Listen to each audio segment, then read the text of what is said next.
कहना चाहूँगा, संपत्ति क्या है? संपत्ति जमीन जायदाद संपत्ति नहीं है, धन संपत्ति नहीं है, वह चक्रवर्ती का वैभव संपत्ति नहीं है। चक्रवर्ती का वैभव वो भी वो निर्ग्रंथ संत के सोच के संपत्ति को समझता। निर्ग्रंथ साधक के समता के सामने चक्रवर्ती भी नतमस्तक होता है।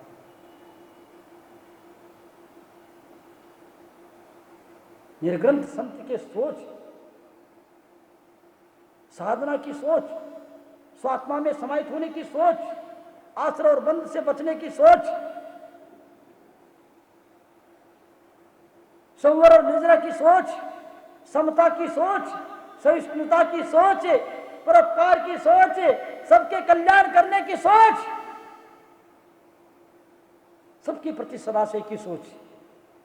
बंधु विचार कर लेना। इसीलिए चक्रवर्ती अपने चक्र चला सकता है, तलवार उठा सकता है, लेकिन श्रमण संतों के पास यदि कोई अमोघ शस्त्र है तो सुसोच की शस्त्र है।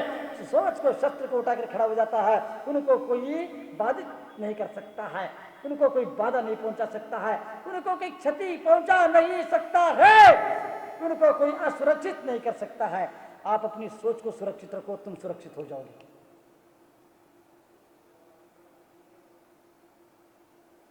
तुम्हारे बॉडीगार्ड भी तुम्हें सुरक्षित नहीं कर सकता, तुम्हारी संपत्ति तुम्हें सुरक्षित नहीं कर सकती है, तुम्हारे परिवार के लोग तुम्हें सुरक्षित नहीं कर सकते हैं। यदि तुम अपनी सुरक्षा करना चाहते हो, अपनी सोच को सुरक्षित रखो, अपनी सोच को उस सोच के बदलने मत दो। जमीन जायदाद को संपत्ति समझने वालों थोड़ा सोचो, शरीर को संपत्ति समझने वालों थोड़ा सोचो। कोई स्वास्थ्य कोई संपत्ति समझता है, कोई सोना चांदी कोई संपत्ति समझता है, और तो और कोई संतान को ही संपत्ति समझता है, कोई अपनी स्त्री को ही संपत्ति समझता है। लेकिन मैं पूछता हूँ कि ये सब कुछ तुम्हारे पास है, किंतु यदि तुम्हारे पास सुदृष्टि नहीं है, सुसोच नहीं है, तो सोचो तुम्हारे पास क्या है, तुम्हारा भविष्य क्या है, तुम्हारा वर्तमान क्या है। संतोष नहीं है, सुसोच नहीं है, सुदृष्टि तुम्हारे पास नहीं है। सोचो, विचार करो, तुम्हारे पास है क्या, बोलो। किंतु वास्तव में सुदृष्टि ही संपत्ति है, वास्तव में सुसोच ही संपत्ति है, संतोष ही सच्ची संपत्ति है। इसलिए आचार्य समंतभद्र महाराज रत्नकरंडक श्रावकाचार्य में एक स्थान पर इतना सुंदर ढंग से लिखा, सम्यक दर्शन के प्रकरण में कथन करते उन्होंने कहा है, यदि पाप निरोधो अन्य संपदा किम प्रयोजनम, अथ पापाश्रयो अन्य संपदा किम प्रयोजनम। यदि तुम्हारे लिए पाप का आश्रय हो रहा है, तुम्हारे पास बहुत संपत्ति है, अटूट संपत्ति है, लेकिन तुम्हारे लिए कर्म का आश्रय हो रहा है, तुम पाप का आश्रय कर रहे हो, तो वह संपत्ति तुम्हारी किस काम की है। और यदि तुम्हारे पास पाप का आश्रय नहीं हो रहा हो, तो वो संपत्ति भी तुम्हें किस काम की है। आचार्य समंतभद्र महाराज ने कहा, बंधुओं मैं यही कहना चाहूँगा, सम्यक दृष्टि सज्जन सुसोच को संपत्ति का, सुसोच से संपत्ति का संग्रह करता है। धर्मात्मा संपत्ति का संचय करता है, वह नहीं करता ऐसी बात नहीं है। तद्भव मोक्षगामी चक्रवर्ती भी वह क्या करके आए, 60,000 वर्ष तक दिव्य यात्रा करके आए, अनेक प्रकार के वैभव और संपत्ति का संचय किया। लेकिन सज्जन और सम्यक दृष्टि संपत्ति का संचय किसके वजह से करता है, किससे करता है? सुसोच से संपत्ति का संचय करता है, सुसोच के लिए संपत्ति का संचय करता है, संग्रह करता है, और सुसोच को ही संपत्ति समझता है। बंधुओं इसीलिए वह सद्धर्म और सत्कर्म के मार्ग पर आगे बढ़ता चला जाता है और अपने आत्मा का कल्याण कर लेता है। दुर्जन कुसोच से संपत्ति का संग्रह करता है, किसी को कष्ट में डालना है, किसी को संकट में डालना है, किसी को दुख देना है, आदि आदि उनका उद्देश्य अलग रहता है, सम्यक दृष्टि का उद्देश्य अलग रहता है, और मिथ्या दृष्टि का उद्देश्य अलग रहता है। सुसोच के लिए सुसोच से संचय करने वाला सज्जन नहीं हो सकता, वह दुर्जन होता है, और वह कभी संतोषी भी नहीं हो सकता, और वह कभी सुखी भी नहीं हो सकता है।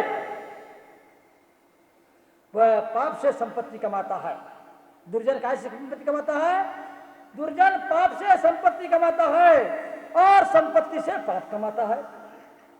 क्या बोला? दुर्जन कैसे संपत्ति कमाता है? किससे? पाप से संपत्ति कमाता है। ये इनके प्रकार है ना। लेकिन सज्जन सुसोच के साथ संपत्ति कमाता है, सुसोच के लिए संपत्ति कमाता है। और दुर्जन क्या करता है?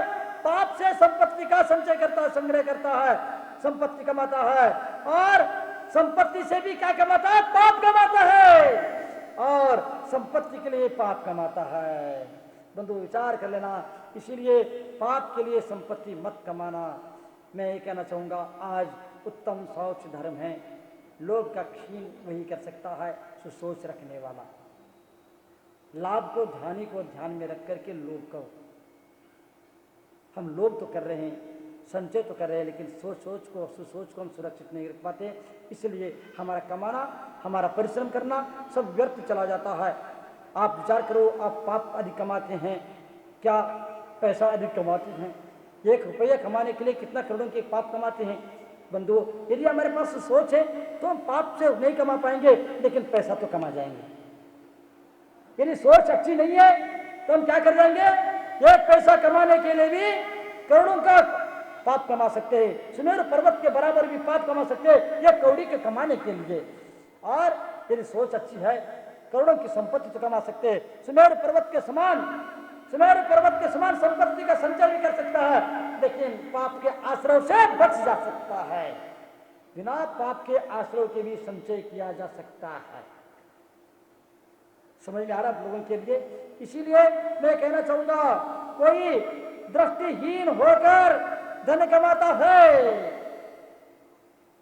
उनको मालूम ही नहीं है किस दृष्टि से मैं धन कमा रहा हूं। कोई दृष्टिहीन होकर धन कमाता है और कोई धन कमाकर दृष्टिहीन हो जाता है। क्या आप किसी में आते देख लेना। कोई दिशाहीन होकर के धन कमाता है और कोई धन कमाकर दिशाहीन होता है। और उत्तम शौच धर्म के दिन में इतना ही कहना चाहूंगा, तुम धन कमाने के लिए मना नहीं है, लेकिन दिशाहीन होकर के धन मत कमाओ और धन कमा करके दिशाहीन मत बनो। निश्चित रूप से तुम्हारा धन कमाना सार्थक हो जाएगा, तुम्हारा पैसे कमाना सार्थक हो जाएगा। इसीलिए कुछ लोग को धन कमाने में, धन कमाना तो मालूम है, लेकिन क्यों कमाना ये मालूम नहीं है। आप लोगों को मालूम है कि धन क्यों कमाना चाहिए? बस इतना समझ लो, आज बहुत बड़ा काम हो जाएगा तुम्हारे जीवन में, आमूलचूल परिवर्तन आ जाएगा। धन क्यों कमाना चाहिए, किसके लिए कमाना चाहिए और धन से क्या कमाना चाहिए। यदि ये नहीं है तो कितने भी तुम प्रवचन सुन लो, कुछ भी नहीं। आपको धन कमाना तो मालूम है, धन कमाना, यहाँ पर कमाना, वहां पर कमाना, ये करना, वो करना, करते चले जाते, लेकिन ये मालूम नहीं है हम धन क्यों कमा रहे हैं और धन कैसे कमा रहे हैं, यह हमें मालूम ही नहीं है। आश्रय और बंध के साथ तो धन कमा नहीं रहे, पाप के लिए कारणभूत धन तो नहीं कमा रहे, हम सोच नहीं पाते। दिशाहीन धन आपको दुख देता है, दिशाहीन धन आपको दुख देता है। दृष्टिहीन होकर के धन कमाना तुम्हारे दुख के लिए कारण है। धन कमाने के पीछे की कुसोच तुम्हें कष्ट देती है। कुसोच के साथ तुम संपत्ति करोगे तो निश्चित रूप से तुम्हें कष्ट ही होगा। पर हर व्यक्ति आज भाग रहा है धन के पीछे, धन के लिए कष्ट भोग रहा, वो आगे पीछे देखने को, सुनने समझने को तैयार नहीं। ये धन के पीछे भागने वालों, लोभ और लालच तुम्हें क्या करा देता मालूम है क्या? लोभ और लालच तुम्हें लक्ष्य से विचलित कर देता है। लोभ और लालच में आकर के, लोभ और लालच के पीछे भागने वाला लक्ष्य से विचलित होता है। तुम्हारा मनुष्य परिवार का लक्ष्य क्या है? आप अपने मनुष्य परिवार के लक्ष्य पर अड़िग है क्या? आप उन्हें मनुष्य परिवार के जीवन के लक्ष्य बनाया है क्या? कोई उद्देश्य है क्या? तुम्हारा उद्देश्य की पूर्ति हो रही क्या? बोलो, तुम क्यों भटक रहे हो? तुम्हें भटकाने वाला कौन है? लोभ और लालच। लोभ और लालच तुम्हें उद्देश्य विचलित कर रहा है। लोभ और लालच के कारण तुम लक्ष्य विचलित होते जा रहे हो। लोभ और लालच के कारण भटकते जा रहे हो, लोभ और लालच के कारण अनेक प्रकार के कष्ट को भोग रहे हो। बंधुओं, याद रखना, विचलित व्यक्ति, दुनिया के हर व्यक्ति विचलित है लोभ और लालच के कारण, लक्ष्य विचलित है, कोई भी व्यक्ति लक्ष्य तक पहुंच नहीं पाता है, थोड़ा सा लाभ मुनाफा कमा लेता है, लक्ष्य तो विचलित हो जाता है, लोभ में आता है। लेकिन मैं यही कहना चाहूंगा आप लोगों के लिए, अनेक लोग हुए हैं, ऐसे ऐसे लोग हुए हैं बंधुओं। ये एक बहुत अच्छी घराने की कन्या थी और इतनी सुंदर कन्या थी, इतनी सुंदर कन्या थी, अच्छी बड़े घराने की, संस्कारवान घराना और बड़ा घराने की कन्या, और इतने सुंदर भी थी और हर काम में कुशल भी थी, हर कला में कुशल थी, खेल कूद में कुशल, पढ़ने लिखने में कुशल, पढ़ने में भी फर्स्ट क्लास में पास हो जाती थी और पूरे स्कूल में और जिले में फर्स्ट आ जाती थी, और इसके साथ साथ खेल कूद में भी नंबर 1 आती थी और अनेक कलाओं में पारंगत, हर प्रकार से सुंदर और उच्च घराने की लड़की, और आगे बढ़ती जा रही पढ़ते पढ़ते पढ़ते। लेकिन वह जो दौड़ लगते हैं, रेस होते हैं, रेस में भी वह फर्स्ट आती थी, हर बार फर्स्ट आ जाती, और जिले के स्तर पर, राज्य के स्तर पर जीतते जीते अंतरराष्ट्रीय स्तर पर भी वह दौड़ में, रेस में जीत करके, दौड़ करके घर आ जाती है। अनेक प्रकार की सोने चांदी की सिक्कों को जीत करके माँ बाप अभिभूत हो जाते हैं, शासन प्रशासन भी सम्मान करते हैं, अनेक प्रकार का काम हो जाता है और वह अहंकार में आ जाती है, और अहंकार में आकर के अनेक काम करने लग जाती है। मैं ही सब कुछ हूँ, मेरे सामने कोई नहीं है, इस प्रकार की भाव के कारण। और जैसे ही वो बड़ी हो जाती है, माता पिता सोचते हैं मेरा दायित्व बनता है हम लोगों का कि इस लड़की का शादी कर दिया जाए। शादी करने के लिए चले जाते हैं, उनसे पूछा जाता है, अनेक प्रकार के लड़कों को दिखाया जाता है और अनेक प्रकार के लड़के देखने के लिए आ जाते हैं, लेकिन उसको कोई लड़का पसंद नहीं आता है। माँ बाप ने आखिर पूछा, तुम ये बता दो तुम्हें कैसा लड़का चाहिए, तुम किस प्रकार के लड़के के चाहते हो। उसने कह दिया, मैं कुछ नहीं चाहती हूँ, मैं तो सिर्फ इतना चाहती हूँ जो मेरे को, जो दौड़ होती है, दौड़ में जो मुझे हरा देगा मैं उनसे शादी करूंगी। क्या? जो भी रेस में, दौड़ में जो व्यक्ति मुझे हरा देगा, जो लड़का मुझे हरा देगा, मैं उससे शादी करूंगी। सुन करके सारी दुनिया के, सारे रेस में भाग लेने वाले, दौड़ में भाग लेने वाले सारे लड़के आते चले जाते हैं, लेकिन सब दौड़ में सब लोग हार करके उसके सामने नतमस्तक होकर चल जाते हैं लौट के, और वो खुशी मनाते रहते हैं। इस प्रकार समय निकलता जा रहा था, 4 बार चर्चा के विषय बन जाता है। उसी समय एक कृषकाय व्यक्ति ने सोचा कि अब हमको कमाल करना चाहिए। उस प्रकार सोच करके उनके पिताजी के पास पहुंच जाता है और उन्होंने कह दिया कि मैं इसको रेस में हरा दूंगा। उन्होंने कह दिया, बड़े बड़े खिलाड़ी आए, तुम कौन होते हो? बड़े बड़े खिलाड़ी आकर के उसको हरा नहीं पाया, तुम कौन होते हो? उन्होंने कह दिया, चिंता मत करिएगा। और उसको लड़की को ही बता दिया जाता है, वो हंस देती है, ये क्या मेरे को हराएगा, काले करूटे कृषकाय वाला है। और ने कह दिया, गरीब घराने का लड़का था, और ने कह दिया चिंता की बात नहीं, एक बार देख तो लो। और तय किया जाता है, स्थान भी तय किया जाता है, दिन तय हो जाता है, समय तय हो जाता है, समय पर रेस भी प्रारंभ हो जाता है। और उस लड़के ने दिमाग चलाया, उन्हें काम कमाल करके कमाल का काम किया। उसने अपने स्थान पर जो है 50 सोने के सिक्के लाया था। दोनों दौड़ रहे थे। उसी समय उस सिक्के, उन लड़के ने क्या किया, लड़की के मार्ग पर एक सोने के सिक्का फेंक दिया।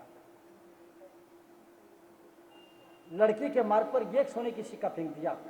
लड़की सोने के सिक्के को देख करके उसके मुंह में पानी आ जाता है। वो सोचती है ये कहाँ जाएगा, अभी इसको पीछे कर दूंगी, और वो सोने की सिक्का उठा लेती है। थोड़े दौड़ती रहती हैं, उनके पास करीब पहुंच जाती है। पुनः उसने क्या किया, सोने की सिक्का फेंक दिया, और सोने की सिक्का देख करके, वास्तविक असली सोना देख करके वो बहुत प्रभावित हो जाती है।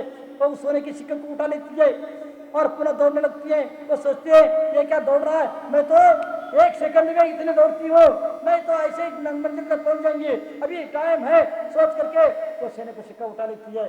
और उन्होंने क्या कर दिया, दूसरे सिक्का उठाने के बाद अब धीरे धीरे उसने क्या किया, सघन सिक्कों को फेंकना प्रारंभ कर दिया। अब उन्होंने 10-10 कदम पर 2-2, 3-3 सिक्का फेंकना प्रारंभ कर दिया। इस प्रकार करते करते वो लड़की क्या करती है, लोभ लालच में आकर के सोने की सिक्कों की लोभ लालच में आकर के उन्हें सोने की सिक्कों की उठाना प्रारंभ करती चली जाती है। और अंततः तो उस लड़के ने लास्ट में अपनी पूरी शक्ति लगा दिया और तेज रफ्तार से दौड़ करके मंजिल को प्राप्त कर लिया और वो लड़की हार जाती है। बंधु विचार कर लेना, मन महसूस करके उसको उस काले कलू के और गरीब लड़के से शादी करनी पड़ती है। लोभ लालच तुम्हें लक्ष्य से विचलित कर देता है, लोभ लालच तुम्हें लक्ष्य से भटका रहा है। तुम किसी के लोभ में मत आना, अपने सोच को सुरक्षित रखना, अन्यथा तुम्हें कोई बचा नहीं पाएगा। थोड़ा सा विचार कर लेना बंधुओं कि वह हार जाती है, परवश होकर के उससे शादी कर लेती है। लोभ लालच व्यक्ति को लक्ष्य से विचलित कर देता है और उस लड़के के साथ उसको शादी करनी पड़ती है। आज शुभम चक्रवर्ती को देखो, उनके पास इतना वैभव था, लेकिन इंद्रिय लोलुपता के कारण, इंद्रियों की लालसा के कारण वे अपने लक्ष्य से विचलित हो गए। शुभम चक्रवर्ती का क्या हालत हुई। इसी प्रकार संसार में आज तक जो भी लक्ष्य से विचलित हुआ है, कौन हुआ है? लोभ और लालच में आने वाला व्यक्ति हुआ है। लाभ और हानि को अनदेखा कौन कर सकता है? जो लोभ में आता है वही व्यक्ति। लोभ करने के लिए मना नहीं है, लेकिन लाभ और हानि को ध्यान में रख करके लोभ करो।